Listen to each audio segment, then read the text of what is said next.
Problems based on coincidence. మీరు ఒకసారి ఆలోచించండి సార్. కోఇన్సిడెన్స్ అంటే ఏంటంటే, సపోజ్గా ఇక్కడ మీరు చూడండి, సపోజ్గా టైమ్ ఇప్పుడు రైట్ క్లోజ్ టు 10 అవుతుంది. ఈ మినిట్ హ్యాండ్ అనేది సపోజ్గా 8 దగ్గర ఉందనుకోండి, ఈ 8 నుంచి 9కి వస్తుంది, 9 నుంచి 10కి వస్తుంది. అంటే hour hand and minutes hand రెండు ఏదో ఒక టైమింగ్ దగ్గర కలుస్తాయి. ఆ టైమింగ్ ఏంటి? ఈ కోఇన్సిడెన్స్ టైమింగ్. కోఇన్సిడెన్స్ టైమింగ్ ఏంటంటే యాంగిల్ 0 degrees. ఒకదాని మీద ఒకటి ఉంటుంది, యాంగిల్ 0 degrees.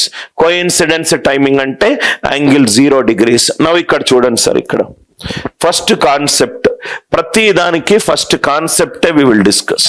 కాన్సెప్ట్ ఇది యాక్చువల్గా క్లాక్స్ అనేది, ఈ క్లాక్ అనేది సర్క్యులర్ రేసెస్ యొక్క కాన్సెప్ట్ యొక్క డెరివేటివ్. క్లాక్స్ అనేది సర్క్యులర్ రేసెస్ కాన్సెప్ట్ నుంచి వచ్చింది.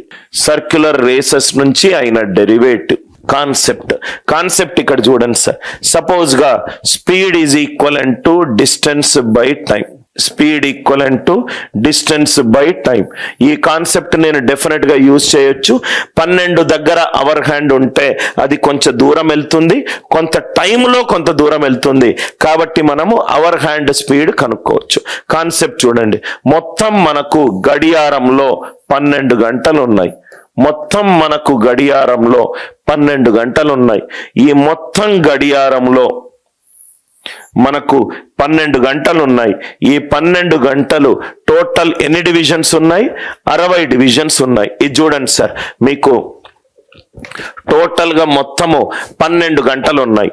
ప్రతి దానికి ఇక్కడ మీరు మిగతా వాచ్ లో 5 డివిజన్స్ ఉంటాయి. 12 నుంచి 1కి 5, 1 నుంచి 2కి 5.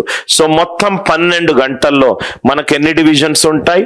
మనము మొత్తం మూవ్ అవ్వాల్సిన divisions 60 divisions. 12 hours is 60 divisions.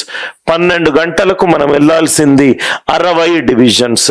అంటే గంటకు మనం వెళ్ళాల్సింది 5 డివిజన్స్. గంటకు మనం వెళ్ళాల్సింది 5 డివిజన్స్. గంటకు మనం వెళ్ళాల్సింది 5 divisions. Speed equivalent to speed of our hand.